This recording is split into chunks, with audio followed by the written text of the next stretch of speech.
Hi అండి, అందరికీ నమస్కారం. డాక్టర్ బిఆర్ అంబేద్కర్ కోనసీమ జిల్లా మామిడికుదురు మండలం పాసలపూడి గ్రామానికి సాగునీరు లేక రైతులు తీవ్ర ఇబ్బందులు పడుతున్నారు.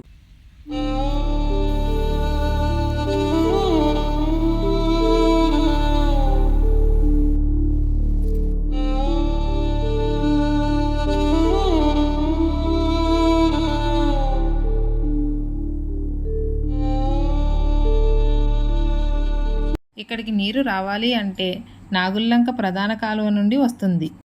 మధ్యలో మొదటి డ్యాం పెదపట్నం, రెండవ డ్యాం మామిడికుదురు, మూడవ డ్యాం పాసలపూడికి రావాల్సి ఉంటుంది. మొదటి 2 డ్యాములకి నీటి ఇబ్బంది లేకపోయినప్పటికీ చివరి డ్యాం అయినటువంటి పాసలపూడికి నీటి ఎద్దడి చాలా తీవ్రంగా ఉంది. మానేపల్లి ఛానల్ చెప్పి 3 డ్యాములు ఉన్నాయి. పెదపట్నము, మామిడికుదురు, పాసలపూడి. పెదపట్నం 1, మామిడికుదురు 2, పాసలపూడి 3. ఈ పాసలపూడి 3వ డ్యాముకే నీటి ఎద్దడి ఎక్కువగా ఉంది. 1-2 డ్యాములకి చాలా బాగుంది, అక్కడికైతే ఇబ్బంది లేదు. ఈ 3వ డ్యాముకే చాలా ఇబ్బంది పెడుతున్నారు అక్కడ జేఈ గారు కానీ కింద ఉన్న అధికారులు కానీ. మేము కోరేది ఏంటంటే ఈ 3వ డ్యాముకి మాత్రం మీరు నీరు ఇవ్వాలి. ఈ 3వ డ్యామ్ మీదే ఈ 18కి మరి ఆర్డబ్ల్యూఎస్ వాటర్ చెరువు కూడా ఉంది. ఈ మాకు ఇచ్చి నీరేమో వాళ్ళు తోడుతున్నారు, వాళ్ళని అడ్డు పెడతాకి సరిపోలేకపోతున్నాం. కాబట్టి మాకు ఫుల్గా మరి మాకు నీరు ఇవ్వాలని కోరుతున్నాం. వరి చేనులకు నీరు లేక రైతులు తీవ్ర ఇబ్బందులు పడుతున్నారు. పాసలపూడి గ్రామంలో వరి రైతులు చాలా ఇబ్బంది పడుతున్నాం. ఇక్కడ నీరు అందక రైతులు మరి వరిచేలు కోతకు వచ్చే దశ ఈయనక దశలో ఉన్నాయి, ఈయనున్నాయి వెనక దశలో ఉన్నాయి. ఈ చాలా ఇబ్బందులు ఉన్నాయి. 3వ నెంబర్ కిందకే ఎత్తులోకి నీరు మరి మమ్మల్ని చాలా ఇబ్బంది పెడుతున్నారు. ఏదో వారానికి 10 రోజులకు ఒకసారి కింద 10 రోజులకు ఒకసారి ఒక రోజు వదులుతున్నారు. కింద అయితే చేలు ఎండిపోయి ఉన్నాయి. ఎన్నిసార్లు మొరపెట్టుకున్న ఈ ఏళ్ళు కానీ ఈ లస్కర్లు కానీ అసలు పట్టించుకోవట్లేదు, మా మొర వింటలేదు. దయచేసి పాయింట్లు అంగున్న వాళ్ళకి బాగుంటుంది, లేకపోతే ఈ ఆయిల్ తోడుకున్న వాళ్ళకి బాగుంటుంది తప్పితే రైతులు అయితే చాలా ఇబ్బందులు గురవుతున్నాం. ఇలాగే ఉంటే ఈ చేలు ఎండిపోతే మరి నోటికాడకు వచ్చింది మాకు వేళ. దయచేసి మరి ప్రభుత్వ అధికారులకి అందరికీ మేము తెలియజేది అంటే 3వ నెంబర్ డామ్ కింద కనీసం ఒక 6 రోజుల కన్నా నీరు ఇవ్వగలిగితే మా పంటని మరి మేము కోసుకోవడానికి బాగుంటుంది. ఈవేళ ఎండిపోయి ఉన్న చేలు మేము చాలా ఇబ్బందిగా ఉన్నాం. ఇప్పుడు మీరు చూసారు చేలు ఎలా ఉన్నాయి, మీరు చూసారు చక్కగా పచ్చదనం అలాగే ఉంది, కింద ఎండిపోయి నెరలు కొట్టేసి ఉన్నాయి. దయచేసి మరొకసారి విన్నవిస్తున్నాం, లేని వాళ్ళ మీరు లేని వాళ్ళ మేము రోడ్డు ఎక్కాల్సిన పరిస్థితులు వస్తాయి.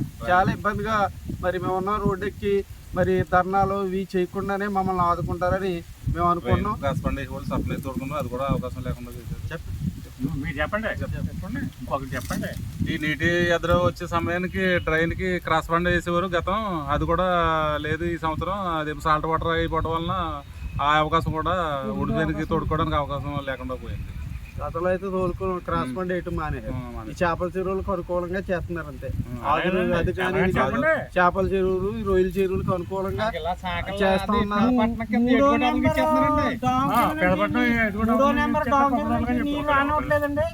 ఈ నీరంతా దాపనపల్లి పెదపట్నం తోటలో తోడుకుంటున్నారు. గంట కరాసని అడుగుతుంటే మేమేం చేయమంటే కట్టట్లేదండి, మేమేం చేయమని వాళ్ళు అంటున్నారు. మాకు అక్కడ నుంచి నీరు సుక్క కింద డాంకి సుక్క కింద రావట్లేదండి. చీరలు ఎండిపోయి ఉన్నాయి, పచ్చిదనంగా ఉన్నాయండి. ఎంతున్నాయి ఎనపోతున్నాయి. దయించి 10 రోజులు ఇంజిన్ కట్టించేసి కిందకి నీరు ఇవ్వాల్సిందిగా కోరుచున్నాం.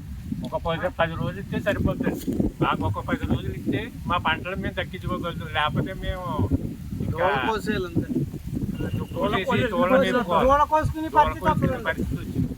దయించి 10 రోజులు మాకు మొత్తం నీటి ఇంజిన్లు అన్నీ కట్టించి కిందకి 3వ డాం కిందకి నీరు ఇవ్వమని మేము కోరుతున్నాం. 3వ డాం చెరువులకి తోటలకి ఇస్తున్నారు నీరు, చేలు కుదిలేసి తోటలకి చెరువులకి ఇస్తున్నారు నీరు. నీకు ఎంత ధర్మం చూడండి.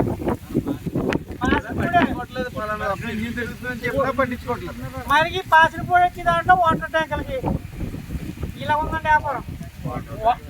అవును, వాటర్ ట్యాంక్ మనకు వచ్చి వచ్చిన దానిలోనే వాటర్ ట్యాంక్ తోడుతున్నారు. 18కి నీరు అందాలి. 18కి నీరు అందాలంటే పాసలపూడి కుడిచిపెట్టిన దానిలోనే ఈ ట్యాంక్ నిండాలి. అది ఇట్లేదు, ఇది అవ్వట్లేదు. దాన్ని ఆఫ్ చేయలేము. రేపు వేసవకాలం ఎత్తడికి మంచిలు ఇవ్వాలి, దాన్ని ఆపలేము. మాకు అది ఇది కలిపి ఒకటే టైం ఇస్తున్నారు. దయచేసి దానికి స్పెషల్గా దానికి నీరు ఇవ్వాలి, రైతులను ఆదుకోవాలి. ఎంతో పట్టుబట్టి పెట్టినా సకాలంలో నీరు అందకపోవడం వల్ల నష్టపోయే పరిస్థితి వస్తుందని రైతులు ఆందోళన వ్యక్తం చేస్తున్నారు.